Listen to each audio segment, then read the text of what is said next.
ngoog Total Buzz nuyu naa leen bu baax a baax yéen ñi koy teelu waxtu bi temb ci Seneweb TV comme ni ñu ko tàmm di defee samedi bu yàlla sàkk ca nag université Gaston Berger bu Saint-Louis la koy dal di doore ak mbirum étudiante bi lee di Dieynaba Sané mi nga xamante ne ni moom la ñu waxoon ne dafa réer mbiram moomee nag daal dinay rek installé si cause ca boobule daara ju kawe nekkee rek ca diwaanu Saint-Louis moom moomee nag di Dieynaba Sané di ab étudiante dibéer ba la ñu weesu la ñu xamle woon ni rek dafa dal di réer étudiante boobee nag nga xamante ne ni rumeur yu bëri daal di ne doon circuler ci réeram boobee daal di nañ si jot ay xibaar yu leer nañ ñenn ci ay xaritam nag dañoo xamle woon ne Dieynaba moomee Pastef la bokk guddi googu ba mu génnee daal ca campus ba wuti ji ndox la ñu ko gëj a gis naka noonu la ñu tàmbalee nekk di koy wër rumeur yay dawee fu ne waaye nag daal di nañu koy mujjee gis ci jàmm ak salaam. ndaxte moom moomee ba ñu nekkee rek di koy wër la ne waat coy met delluwaat ca seen ab chambre mel ni rek dara xewul gannaaw ba mu fayee téléphone am doon lu tax daal ñu ne kile di Dieynaba réeram woowee moom moo ko lalaloon boppam ilaa rek si rek la nga xamante ne ni ay soxlaay boppam ci la rek dal di nekkoon. musiba daal dina yam samedi bi le ñu génn ca stade Abdoulaye Wade bu Diamniadio si diggante nag ñaari rek takk der laata ñuy door match bi nga xamante ne ni moo doon wutale Sénégal ak rek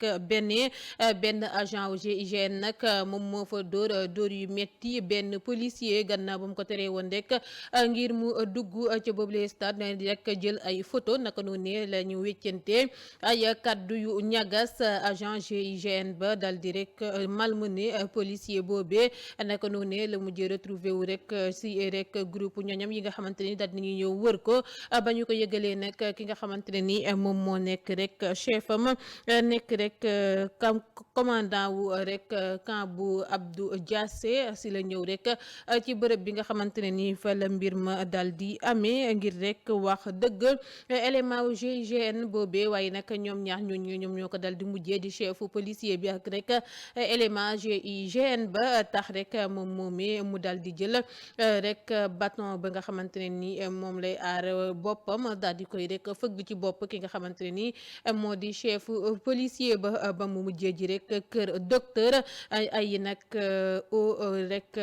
grade yi nga xamante ne ni ñu ngi ci police bi ak gendarmerie bi daal dinañu cay dugg di cay dox ay tànk jàmm kii de nag di élément hygiène bi dafa rek ko jëloon téléphone rek chef policier ba ak rek li nga xamante ne ni moo di beere waaye nag daal dinañu ko koy mujjee joxaat di mbir mu doy waar bi nga xamante ne ni am na di firndeel rek kujje gi nga xamante ne ni moom moo am ci diggante police ak gendarmerie. ca diwaanu Mbour laay dal di jubali vigile bi leen nag di M Diop daal di nañ koy tëj ci kaso gi moom nag deful daal lu dul di jéem a violer ab soxna sa nga xamante ne ni belge la ñëw rek Sénégal plus précisément foofee ca diwaanu Mbour ngir rek passé fa seeni ay vacances gannaaw ba mu àndee ak beneen copinam jóge ko ca diwaanu Belgique semaine bi leen nag ñu génn la ñaari jeune belge yooyee wàcce ci diwaanu Mbour bés boobee nag ñu amal rek ay visite si bërëb touristique yu bëri rek foofee ca Petite Côte ba bañ ca dal di noppee nag la ñu jël dek dem ci benn hôtel ngir rek daal di fay noppale ko di ab résidence bu nekk rek ca Ngérigne foofee nag ba ñu demee ca seen ab chambre tëdd di nelaw ba vigile bi nemmeekoo ñu gis seen diggam nelaw la daal di ne pentem ca biir néeg ba su mee ko wa seet tëdd ci wetu belge ba laata mu koy jéem a violé naka noonu nag la ñu ko teggee loxo moom vigile ba li ni mel mu ngi ko doon jéem a def bés boobee ci ay booru 3 heures du matin ba ñu ko yóbboo nag ca kanamu yoon weddiwul benn yoon li nga xamante ne ni moom la dal di def waaye nag nee na xamul ana lan moo ko defloo wa illaa lan moo ko poussé ngir mu def li ni mel waaye nag teewul ñu defee rek parquet bi mu nguur ngir rek wàllum attentat à la pudeur ci ab touriste belge. jeune leader APR bi nga xamante ne ni police bu Kébémer daal dinañ koy teg loxo alxames bële ca gannaaw jàpp rek ajjuma way la guddib alxames ba jàpp ajjuma mu yor rek lu tolloo ko 20 millions ak juróom ci suñuy koppar jaasi ak rek lu tolloo ko 4 fausse attestation yu ko ab gendarme jox xamagul rek ana fan lay mujjee moomu mi nag di wuyoo turub Samba Kanté talaata bi la ñu weesu la ñu ko daal di déféré ca tribunal bu grande instance bu Louga ci bu ñu sukkandikoo ci xibaar yi nga xamante ne moom la ñu ca daal di jot jamono jile nag kookee nekkoon candidat ci local yu ñu weesu ca commune bu Ñomre mi ngi woon rek si loxo yoon way laa mi ngi ba tey ci loxo yoon gannaaw ba ñu koy toppee faux et usage de faux conduite sans permis ak rek yor arme blanche te amoo ci benn ba autorisation si lu ñu koy teewlu yëpp nag Samba Kanté moome nee na daal 20 millions ak juróom yu ñu fekk ci wotom boobee moom moo ko moom waaye nag mënu leen wax rek ana ba tey fan la boobule koppar dal di jóge ko lu ñeel nag li nga xamante ne ni moom mooy ngannaay ga ñu fekk ci biir wotom bi di jaasi bi nee na daal ngannaay bu mu moomal boppam la da ko fa rek def ngir lu ñeel kaaraange boppam maanaam da ko dal di rek ngannaayoo ñu jubali ca diwaanu Tivaouane sage-femme bile di rek Awa Diop ak aide infirmière bile di Kumba Mbodj ñoo ngi rek ci kaso gi depuis ñetti fan ci weeru juin ñaari soxna yooyu ñoo ngi leen placé sous mandat de dépôt si lu ñeel lakk ga nga xamante ne ni moo amoon ci hôpital Mame Abdoul Aziz Sy bu Tivaouane lu tollook fukki bébé ak benn daal di cay ñàkk seen ba bakkan nekkul ne nag ñoom ñaar képp ñoom ñoo war a jànnook yoon ci boobule mbir ndaxte bu ñu sukkandikoo ci xibaar yi am na tamit rek ñeneen ña nga xamante ne ni visé nañu leen di rek présumé responsable yi directement wala indirectement wu boobule drame si ñoom nag bokk na si électricien bi nga xamante ne ni moom moo installé courant ba ca rek fu jëye ba amee ak tamit ka nga xamante ne ni moom moo ko jox boobule marché lu tax nag ñu ciblé leen du leen lu dul rek lu rapport ay experts rek yu comité sénégalais pour la sécurité des usagers de l'électricité daal di conclure ne daal lakk-lakk googe am rek ci bërëb boobee bébé ya nekkoon ab court circuit moo ko daal di sabab li ni mel nag moo tax ñoom it ñu fas yéene leen teewlu naka noonee la ñu relever sa lu toll ko fukki anomalie ak ñaar ca rek installation ba. ba tey rek ci Total Buzz député Touba bi lee nag du Cheikh Bara Dolly daal dinañu koy convoqué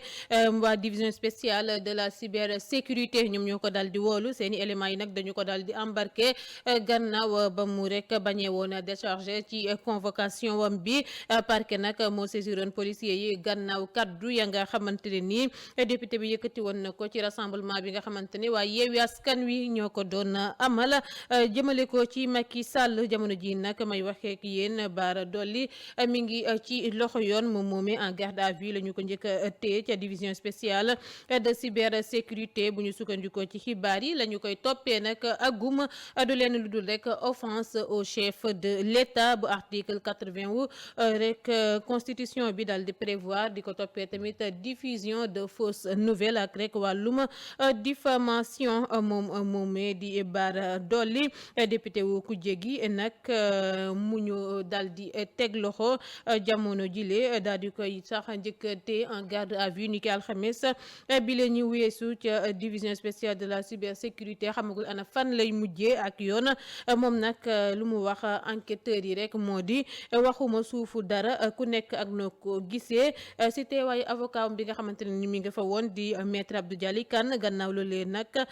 moom moomee la daal di xamle ni waxul ak njiitu réew mi responsable Benno Bokk Yaakaar la doon waxal ak homme politicien bi.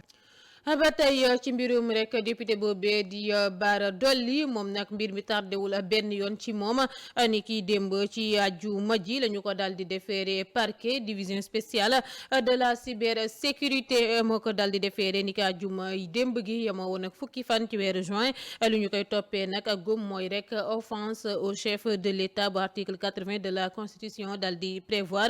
diffamation ak rek wàllum diffusion de fausses nouvelles ni ki alxames sax li ma woon juróom-ñeenti fan ci weeru juin la ñu ko placé woon en garde à vue rek ca DSC ngir rek kàddu ya mu yëkki àllarba bi ñu génn ci ñaxtu bu Yewwi Askan Wi doon amal jëmale ci njiiti réew mi Macky Sall. aywa xibaar bu neex daal dinay tàbbi ci ay impacté yu HLM Mariste njiitu réew mi nag Macky Sall daal dinay décidé daal lamb poche am daal di rek indemniser ñi nga xamante ne ni ñoom ñooy ay impacté yu HLM Mariste yëpp bu ñu sukkandikoo ci directeur général SNHLM di Mamadou Diagne Sy Mbengue budget wu 17 milliards 200 ci suñuy kopp la njiitu réew mi Macky Sall daal di rek génnee ngir indemniser impacté ya ñu tojati woon seeni ay immeuble ca diwaanu HLM Mariste ñoom nag ñoo ngi toll ci juróomi téeméer ak juróom-ñeent fukk ak juróom-benni doomi aadama bu ñu sukkandikoo ci xibaar yi SNHLM jotal woon rek depuis 1999 te daal dinañuy mettre ci disposition yi SNHLM lu toll ak 50 hectares ca forêt classée bu Sébikotane te dinañu am yeneeni dotation Dakaru ak ci région yi mu xamle ko ba tey moom directeur SNHLM. xibaar bu yées daal dinay tukkee ci mbirum ay Seydina Fall Bougazelli bi di rek ex député wu APR bu section de recherche de la gendarmerie tegoon loxo weeru novembre atum 2019 ngir trafic présumé wu wàllum faux billets doyen des juges bu bees bi nag di Oumar Maham Diallo daal dinay bàyyi ba ndëgëneku Oumar Samb di économiste bi nga xamante ne ni moom moo enfoncé woon responsable politique Guédiawaye bi gannaaw ba si parquet àndee bu ñu sukkandikoo ci xibaar yu jot ba si la ñu génn ci fàttali ba bile mbir kalaate yëngaloon sax seen politique gi lu tolloo ko juróomi doomi aadama la ñu ca dal di rek inculpé woon placé leen ci sous mandat de dépôt ngir wàllum association de malfaiteurs faux et usage de faux faux monnayage ak wàllum corruption ba tey ba ñu sukkandikoo ci xibaar yi burkinabé bile rek di wuyoo ci turu ba Moussa Ouedraogo képp la ñu impliqué jamono ji ci mbirum rek faux billets yooyee nga xamante ne ni Seydina Fall Bougazelli da cee dal di laale. ñaxtu ga nga xamante ne nii coalition bu mag ku jégle di Yewwi Askan Wi mi ngi ko doon amal doon na la nga xamante ne jur na rek coow lu bëri lool donte rek ñoom waa ku jégi daal dañ siy am rek réussite ki leen nag di Zahra Iyane Thiam daal dina cay addu wax ci ay dëggam moom nag nee na manifestation boobee nekkul woon lu pacifique ndaxte ñoom ñëpp violent woon ci seen i ay kaddu yi dëgër na ñaaw na mu xamle ko dañuy nag taal par force dañuy dem par force ci élection yi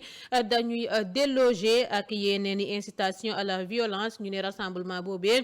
dafa pacifique mu xamle ko ba tey moom moomee di Zahra Iyane Thiam di responsable politique coalition présidentielle bi ca commune bu Sicap Liberté naka noonu ne la ne nag tuumal ay kilifa yu si nguur gi ne dañoo sucé deretu réew mi traité ñenn ñi zombie ak i ay jigéen te ñu mës a servir état du yar du teggin li ni mel nag mi ngi ko tontu Ousmane Sonko mu doon wax jëmale ci ñi lee di Idrissa Seck Moustapha Niass ak Aminata Mbengue Ndiaye Zahra nag nee na it nervi ya ñu doon naan sax APR la ñu bokk gis nañ leen ci manifestation bi nga xamante ne nii ñoom waa ku jégi ñoo ko doon amal.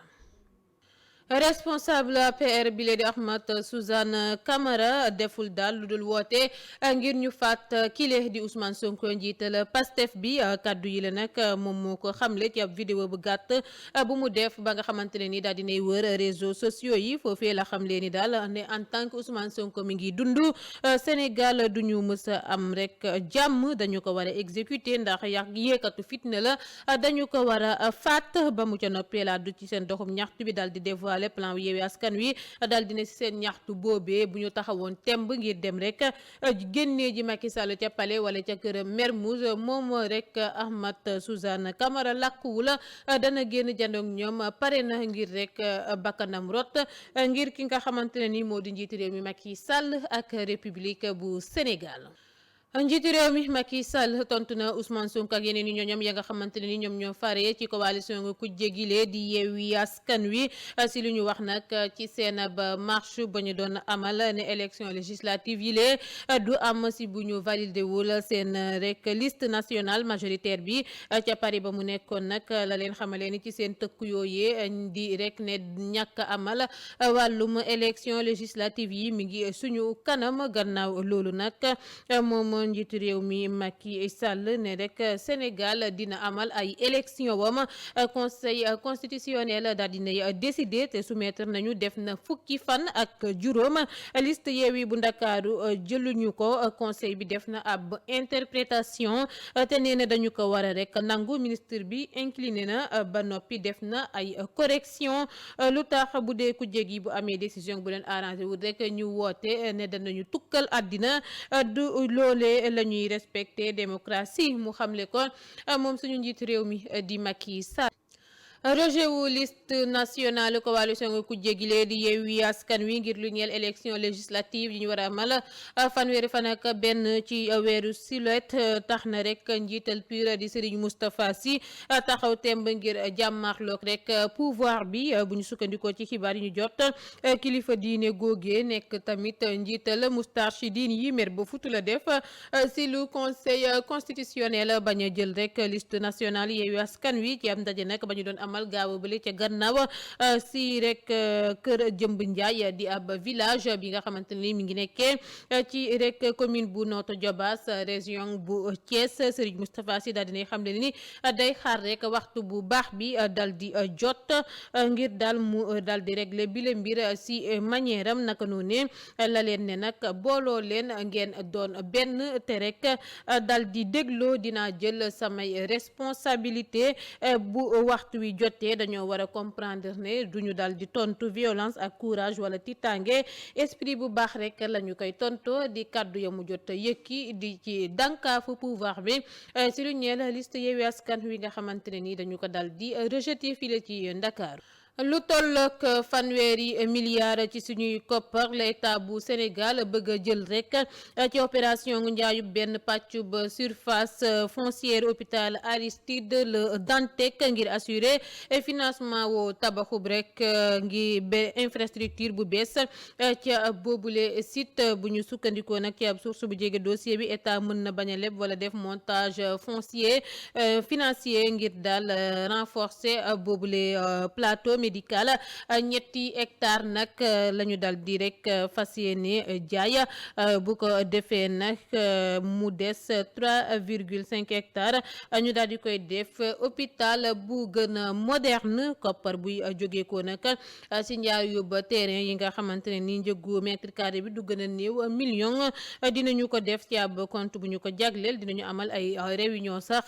yu bëri fii ak ay bés si diggante différents acteurs yi nga xamante ne ni ñoom ñoo impliqué ci boobu les projets bokk ci fonds souverain d'investissement stratégique ministère de la santé ak rek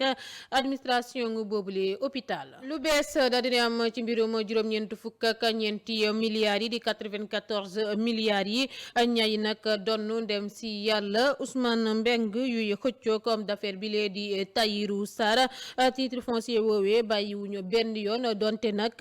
cour d'appel daan na état bu Sénégal ngir mu fay ko 94 milliards waaye teewul ñu décidé dal di contre attaqué seen ba avocat nag servir na sommation ki lee di Tahirou Sarr ñaari fan ci weeru juin bi lee ñu nekk ba noppi taxaw temb ngir daal engagé jëmale ci moom yeneen i procédure judiciaire yu bëri lool avocat wu ñay doon dem si yàlla Ousmane Mbeng nag fas yéene wu ñoo rek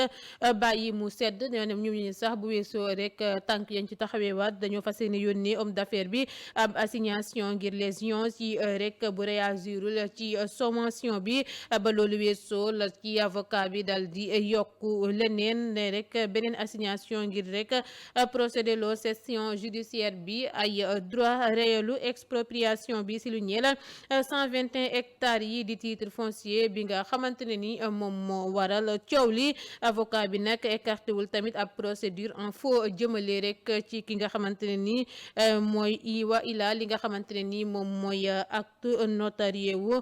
ki la di Lika Ba bu ne ki nga xamante ne ni moo di Tahirou Sarr moom boobule titre foncier ci boobule perspective nag avocat bi daal dinay sàkku ngir daal wa ila daal dinay sàkku ci direction des impôts et domaines ngir ñu mettre document boobee ci seen disposition. Amadou jëmale ci mbirum Idrissa Seck ak xibaar bi nga xamante ne nii du lu neex ci moom moomee nag di njiital parti réew mi waaye itam njiital 16 dafa am rek jafe-jafe ak baatam boobee di tawatam bi nga xamante ne ni ñu bëri daal dinañu koy sax xam ñu bëri nag yaakaaroon nañu ne sax daal dinay wër gannaaw tukkeem bu yàgg ba ci réewum France ba mu demoon ngir faju ji waaye nag wuuteeg loolee idi wëragul ba tey bu ñu sukkandikoo ci les échos bu biral boobulee xibaar sax ba si ñu génn ba ñuy amal conférence de presse sax leader rek majorité présidentielle gi la ñu nemmeeku jafe-jafe yu njiital sees gi dal di am ci baatam wi mu tranchant lool d'habitude Idrissa Seck mu ñu doon dégg ci anam rek bu métti discours bu moderne la dal di wax dal di xam le ni dafa nay lool ci ay kàddu foofee nag la jafe-jafe rek baatam bi dal di ñëwee wa illa dal di feeñee doon la nga xamante ni daal nañ koy nemmeeku di liy firndel ne tawatam googee muy woyaale wëragul ba jamono jile may waxeeg yéen. people lan moo dox ci ñaari rek tiktokers yi lee di Fa Aydara ak Faynara ñoom ñaar ñu leen nag ñaga soo am na seen diggante la koy firndeel bokk na ci sax kaddu ya nga xamante ne Faynara daal dina koy yëkkati di xam le ne daal moom amul problème Fa Aydara moo am problème ndaxte da ko rek defal commentaire di koy rek féliciter ci 2 millions d'abonnés yi waaye daal Fa Aydara deful lu dul supprimer commentaire am boobee di li nga xamante ne ni daal dinay rek tax ñu nemmeeku ne ñoom ñaar ñooñi am na la nga xamante ne nii moom moo dal di dox seen diggante Adamo nag dal dina cay addu waaye moom moomee Fa Aydara la solal mbubbu avocat ne Fa Aydara ku baax la ku rafet xol la kenn gënu ko tey naan Faynara moom mooy kan ba muy doog door moom ma nee na Adamo moo ko dalal Instagram di wax gaa yi ngir ñu follow ko ngir rek dimbale ko tubaab la kon nag Fa Aydara la ñu njëkk a gis ana kan mooy Faynara mu xamle ko moom moomee di Adamo wuuteeg nag Adamo bu dee baara zéro stress moom moomee kile di Faynara la solal mbubu avocat daal dina daal Fa Aydara dafa yëg boppam dafa yëg succès.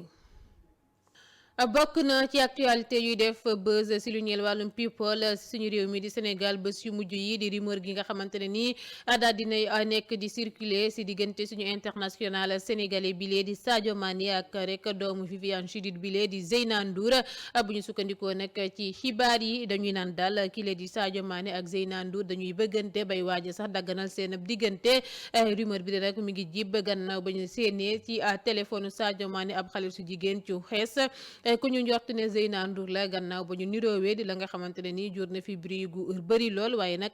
li ni mel dara amu ca bu ñu sukkandikoo ci xibaar yu wér yañ ca dal di jotaat ndaxte kile di Sadio Mané ak Zeyna Ndour ne nañ dara amul seen diggante sekkuñu dara Viviane nag na mu ca réagir ak rek wax yañ cay dégg yëpp moo di daal ay photo Zeyna Ndour ya mu jël daal di koy dugal ci TikTok am def si vidéo tey rek boole ko woyam boobee mu nga xamante ne ni mu ngi koy woy jagleel ko rek ñuy wax ci nit la nga xamante ne ni dara leeru leen ci wa ilaa la nga xamante ne ni amul Zeyna Ndour moom nam ca fas yéene tontu mooy rek pattaaral bi ndaxte noonu la ko defee deful daal lu dul del di jël ay photom yu sexy daal di koy biral ci réseaux sociaux yu boole kook ab kàddu di j'essaie de tuer quelqu'un foofee daal la ca yem bàyyi rek nit yi ñu nekk si wàllum commentaire yi ak rek yenn rumeur yi nga xamante ne ni mu nga cay daw ku ne di cay yëy di yàbbi di cay joxe sab xalaat. animateuru télé bi lee di Thiamas daal dinañu koy teg loxo ba placé nañu ko en garde à vue ni kii rek alxames ca commissariat bu police bu Guédiawaye ngir mbirum njaayum terrain bi nga xamante ne ni àndul ak yoon bu ñu sukkandikoo ci xibaar yañ ci jot Thiamas police bu Malika moo ko teg loxo ak yeneen ñetti doomi àddama bokk ci ab jegeñaale meeru Malika ñu defee transféré ko parquet bu procureur bu tribunal bu grande instance bu Pikine Guédiawaye animateur bi retour de parquet la mujjee dal di bénéficier woo ba tey bu ñu sukkandikoo ci xibaar yi nga xamante ne ni daal di nañu ko cay jot ab rencontre sax ci diggante différentes parties ci boobule mbir daal di nañu ko doon prévoir ni ki démb ci àjjuma ji. boobu ba tey xamul rek ana fan lay taxawee ci mbir mu koy wutaleeg Ousmane Sonko mu muy tuumal wàllum viol ak menace de mort gannaaw ba ci yoon noppeegul ci liggéey ba mu ca dégmal Adji Sarr daal dina yëkkee tey kàddu jëmale ci njiital Pastef bile ci ab vidéo bi nga xamante ne nii daal dina koy defaat la Adji Sarr yëkkee ay kàddu di waxal Ousmane Sonko directement mu jagleel boobule vidéo dal dina ko rek Ousmane Sonko mu sell mi combat mortel bi nga nekk di def nii combat bi man ak yow la ba tax na daal mu ne ko dangay naan yeewi askan wi waaye Ousmane Sonko yeewi ma ba pare après maag yow ñu ànd daal di yeewi askan wi nga yeewi nag askan wi tamit ci otage bi nga leen daal di jàpp yeewi leen ci fukki doomi aadama ak ñeent yu ñàkk seen bakkan si rek la nga xamante ne moo fi xewoon ci weeru mars gannaaw loolee mu ne ko Ousmane Sonko ana kañ ngay arrêté kañ ngay bàyyi kañ rek ngay génn si li nga nekk te nan ko may wax nga naan kenn du la tëj ba xam ndax président nga wala yow yaa yor yoonu Sénégal ba kenn du la tëj ñëw suite boote jël xale yu jigéen yi def leen lu leen neex tëddee leen def leen lu bon ba pare ne kenn du la tëj dinañu ca xam dara yooyu lee kàddu la dënkaat Ousmane Sonko di koy dànkaafu moom mu mee di Adji Raby Sarr. choc no stress daal dinay attaqué ki nga xamante ne ni moo di Ousmane Sonko njiital Pastef bu Adji Sarr di tuumal wàllum viol ak menace de mort moom nag si ñaxtu ya nga xamante ne ni Sonko da koy faral di woote la dal di addo dal di nexe xaw ma Ousmane Sonko mu sell mi xaw ma Ousmane Sonko mu dof mi waaye yow selloo yiwuloo bandi salte nga da ngay xeexloo sénégalais yi rek guddi ak bëccëg li leen di rek reyloo wante wa ila di leen di rek soobu ci li nga xamante ne ni moo di ay fitna gannaaw loolee mu daal di dànkaafu ki lee di Ousmane Sonko nekk boo bàyyiwul sénégalais yi ngay woo di leen di yóbbu rek ñuy reyante way la di leen di rek boole ñuy defante lu ñaaw dinaa la def lu ñaaw yow Ousmane Sonko naka noonu ne la ko ne yeekatu fitna nga Macky Sall moom moo la gën ndaxte moom au moins mu ngi rek def ay mbir ci réew mi di inauguré waaye yow di Ousmane Sonko inauguré go lenn lu dul di woote ay fitna ak rek di sookale nit ñi ñuy reyante gannaaw ba mu tàggooweek borom këram gi lee di Babacar Gueye footballeur mi nga xamante ne ni seen mariage sax laata muy am xuloogu métti juddu na si digganteem ak gi lee di Marie-Louise Diaw Racky Aïdara daal di nay rek jubali ci 2STV di def duo ak DJ Kheucha ci émission ba muy amal moom mu mel ne Racky Aïdara daal di nay rek fësalaat boppam biral ay photom ya nga xamante ne nii mu ngi ci def look ba nga xamante ne attiré na attention yu bëri ak jiin déchiré ba mu ca sol rek di rek wane ne ba tey rek mu ngi ci diapason bi comme ni ñu koy waxee gannaaw ba mu tàggoowee ak footballeur bi la di Babacar Gueye. ñu def seen ba mariage bu yàggul dara Pape Abdou Cissé ak soxnaam sile di Marie-Louise Diaw ñoo ngi rek dund mbëggeel ak complicité bu jéggi dayo jamono jile may waxee ak yéen ci seen ab vidéo ba ñu biral nag daal dinay firndeel li ni mel ñu gis ci rek Pape Abdou Cissé di jouer billard ak waajuram bu góor Marie-Louise Diaw taxaw di supporter ki nga xamante ne moo di borom këram di luy wane mbëggeel ak complicité bu am seen diggante waaye itam bu am si diggante Marie-Louise ak ñi nga xamante ne ni ñoo di ay goroom noonu laay xusee ci xibaaru tàggat yaram équipe nationale A bu Sénégal dina participer waat rek ci coupe COSAFA bu ñu prévoir édition buy ñëw rek juróom jàpp fukki fan ak juróom-ñaar ci weeru sulet gannaaw ba ñu découvrir nag conseil des associations de football en Afrique australe